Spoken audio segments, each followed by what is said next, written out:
사랑하는 성도 여러분, 어제 하루도 주의 은혜 가운데 평안하셨습니까? 2020년 12월 23일 수요일 아침 매일 성경 말씀 묵상 시간입니다. 다 같이 사도신경으로 신앙 고백하며 오늘 말씀 묵상 시간 함께 시작하겠습니다. 나는 전능하신 아버지 하나님, 천지의 창조주를 믿습니다. 나는 그의 유일하신 아들 우리 주 예수 그리스도를 믿습니다. 그는 성령으로 잉태되어 동정녀 마리아에게서 나시고 본디오 빌라도에게 고난을 받아 십자가에 못 박혀 죽으시고 장사된 지 사흘 만에 죽은 자 가운데서 다시 살아나셨으며 하늘에 오르시어 전능하신 아버지 하나님 우편에 앉아 계시다가 거기로부터 살아있는 자와 죽은 자를 심판하러 오십니다. 나는 성령을 믿으며 거룩한 공교회와 성도의 교제와 죄를 용서받는 것과 몸의 부활과 영생을 믿습니다.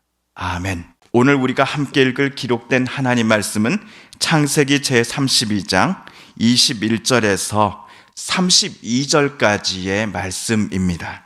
창세기 32장 21절에서 32절까지의 말씀입니다. 그 예물은 그에 앞서 보내고 그는 무리 가운데서 밤을 지내다가 밤에 일어나 두 아내와 두 여종과 11 아들을 인도하여 야복 나루를 건널세 그들을 인도하여 시내를 건너가게 하며 그의 소유도 건너가게 하고 야곱은 홀로 남았더니 어떤 사람이 날이 새도록 야곱과 씨름하다가 자기가 야곱을 이기지 못함을 보고 그가 야곱의 허벅지 관절을 치매 야곱의 허벅지 관절이 그 사람과 씨름할 때에 어긋났더라. 그가 이르되 날이 새려하니 나로 가게 하라.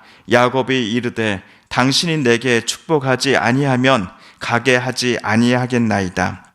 그 사람이 그에게 이르되 내 이름이 무엇이냐? 그가 이르되 야곱이니이다. 그가 이르되 내 이름을 다시는 야곱이라 부를 것이 아니요 이스라엘이라 부를 것이니 이는 내가 하나님과 및 사람들과 겨루어 이겼음이니라. 야곱이 청하여 이르되 당신의 이름을 알려주소서. 그 사람이 이르되 어찌하여 내 이름을 묻느냐 하고 거기서 야곱에게 축복한지라. 그러므로 야곱이 그곳 이름을 브니엘이라 하였으니 그가 이르기를 내가 하나님과 대면하여 보았으나 내 생명이 보존되었다 하매였더라. 그가 브니엘을 지날 때에 해가 돋았고 그의 허벅다리로 말미암아 절었더라. 그 사람이 야곱의 허벅지 관절에 있는 둔부의 힘줄을 쳤으므로 이스라엘 사람들이 지금까지 허벅지 관절에 있는 둔부의 힘줄을 먹지 아니하더라. 아멘. 어제 야곱은 20년 만에 형님을 재회하기 앞서서 에서에게 선물들을 먼저 보내었습니다. 그 선물이란 밧담 아람에서부터 야곱이 끌고 온 양, 염소, 황소 등의 가축이었는데 그 숫자가 무려 550마리나 되었습니다. 야곱은 이것을 한 번에 보내지 않고 세 그룹으로 나눠서 시간차를 두고 에서 쪽으로 각각 출발시켰습니다. 어마무시한 규모의 가축대 선물을 한 번도 아니고 3번씩이나 받게 된다면 화가 난 형의 마음이 조금이라도 바뀌어서 동생을 볼 때에 따뜻하게 에서가 안아주지 않을까라고 야곱은 내심 기대하였습니다. 한편 오늘 21절을 보시면 야곱은 3번째 마지막 가축 때까지 모두 에서 쪽으로 출발시켜 놓고서는 그날 밤 이동하지 않고 남은 무리들과 함께 잠을 잤습니다. 그리고 해가 뜨는 시간을 얼마 안 남겨둔 시간대에 나머지 잠에서 깨어난 야곱은 두 아내와 두 여종 또한 11명의 아들들을 깨워서 인도하여 야복 나루를 건너게 하였습니다. 다음에는 형님께 드릴 선물로 선택받지 못하고 남아있었던 가축대까지도 모두 압록강을 건너게 하였습니다. 이제 딱 한 사람, 즉 야곱만이 강 건너편에 남아 있습니다. 그런데 이상하게도 야곱은 강을 즉시 건널 마음이 없어 보입니다. 왜 야곱은 강을 건너지 않았을까요?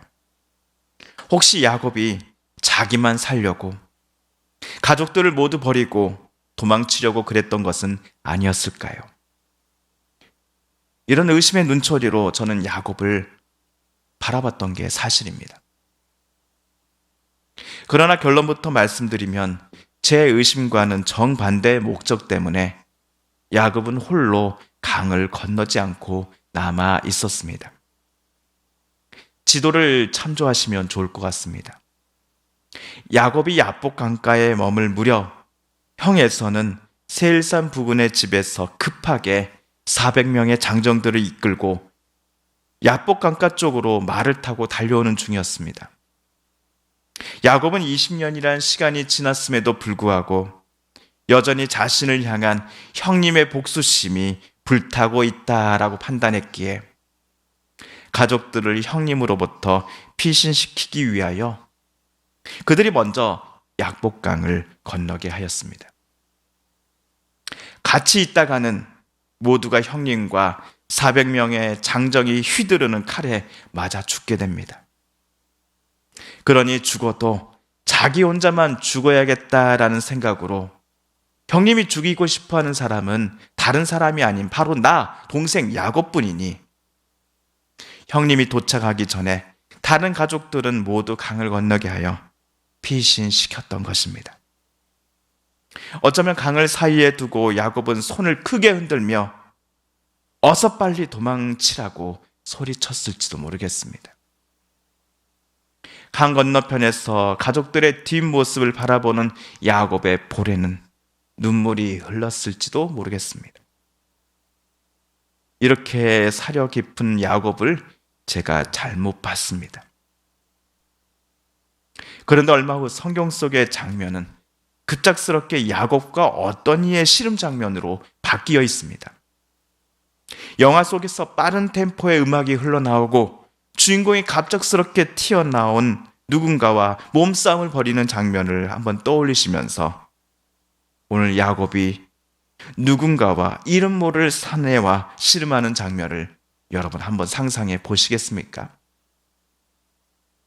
야곱은 태양이 떠오를 때까지 정체 모를 어떤 사람과 계속 씨름하고 있습니다. 적어도 1시간 이상 경과하지 않았을까 싶습니다. 처음에는 이름 모를 낯선이가 일방적으로 야곱과의 씨름 경기를 시작하였지요. 하지만 한참의 시간이 흐른 뒤에는 낯선이는 경기를 그만두고 싶어도 그러할 수 없었습니다. 야곱이 자기의 허리춤을 놓아주지 않으려 했기 때문입니다. 그러자 낯선이는 야곱의 허벅지 관절을 쳐버립니다. 그럼에도 야곱은 잡은 손을 절대로 놓지 않았습니다. 야, 야곱 이놈아, 그만 손을 풀어라. 나 지금 가야 한단 말이야. 라고 말하자 야곱은 뭐라고 말했습니까? 당신이 내게 축복하지 않고서는 나는 당신을 절대로 그냥 놓아드리지 않을 것입니다. 그러자 상대방은 27절에서 이렇게 대답하며 야곱을 축복해 줍니다.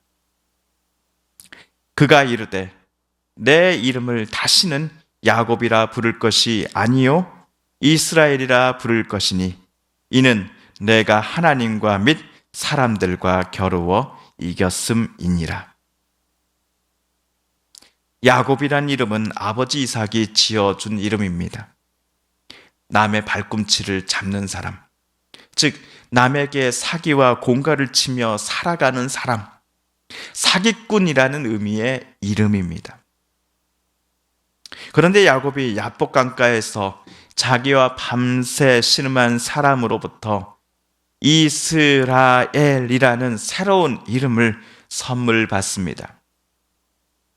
야곱, 내가 하나님과 그리고 사람들과 겨루어 이겼어 라는 의미가 담긴 이름인 이스라엘로 야곱은 자신을 만나는 사람마다 본인을 소개할 것입니다.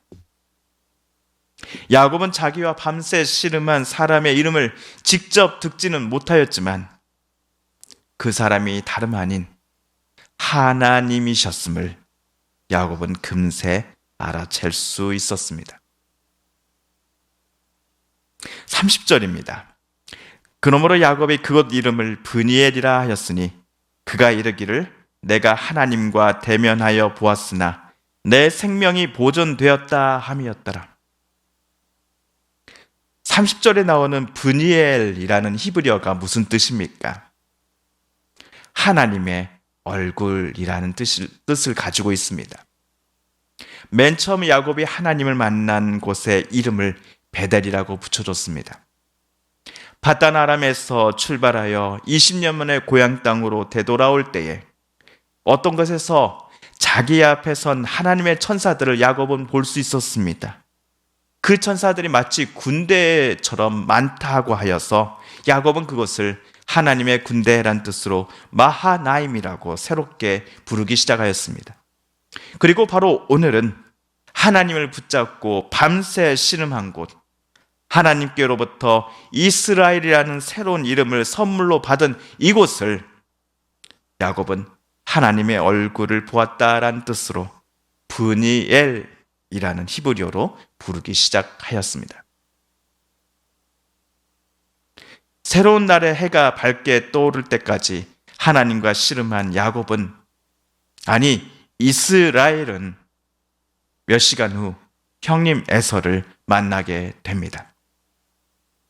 여전히 야곱은 형님 에서가 자기를 죽이려고 400명의 장정을 이끌고 전속력으로 여기로 쫓아오고 있다라고 생각하고 있을 것입니다. 하지만 그는 이제부터 그 형님이 두렵지 않게 됩니다. 무섭지 않았을 것입니다.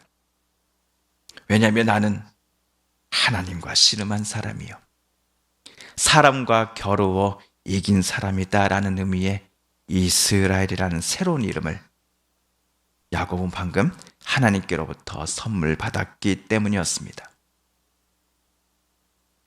물론 야곱은 하나님을 이길 수 없었습니다.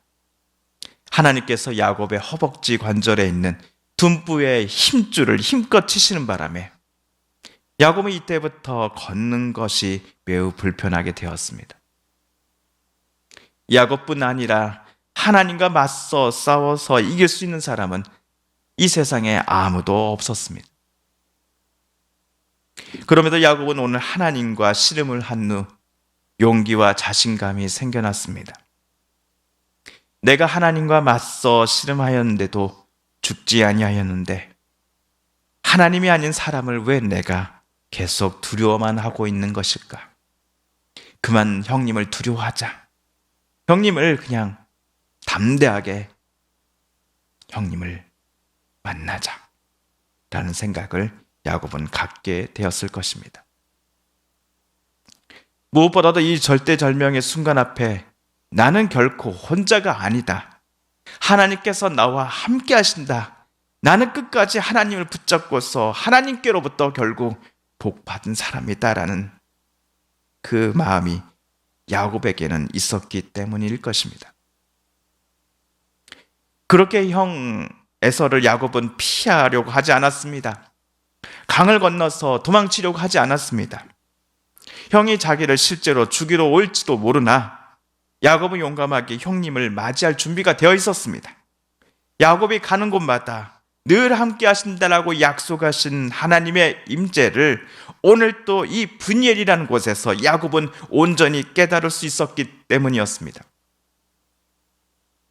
그는 이 절대절명의 이 무서운 순간 앞에 하나님의 허리를 붙잡고 놓지 않으며 하나님께서 복 주시지 않으면 나 죽습니다라는 심정으로 하나님께 매달렸습니다. 혹시 저와 여러분 마음속에 남아있는 아직 해결되지 않은 문제들과 어려움은 없으십니까? 어쩌면 오늘 말씀을 통해 하나님께서 오늘 야곱처럼 우리들도 하나님을 단단히 붙잡기를, 하나님께서 내게 복 주시지 않는다면 하나님께서 나를 죽지 않고 살 수 있는 방법 알려주시지, 가르쳐 주시지 않는다면 절대로 하나님의 허리띠 나 놓지 않을 겁니다 라고 간곡히 부르짖으며 기도하기를 하나님은 저와 여러분에게 기대하고 계시는 것은 아닐까요?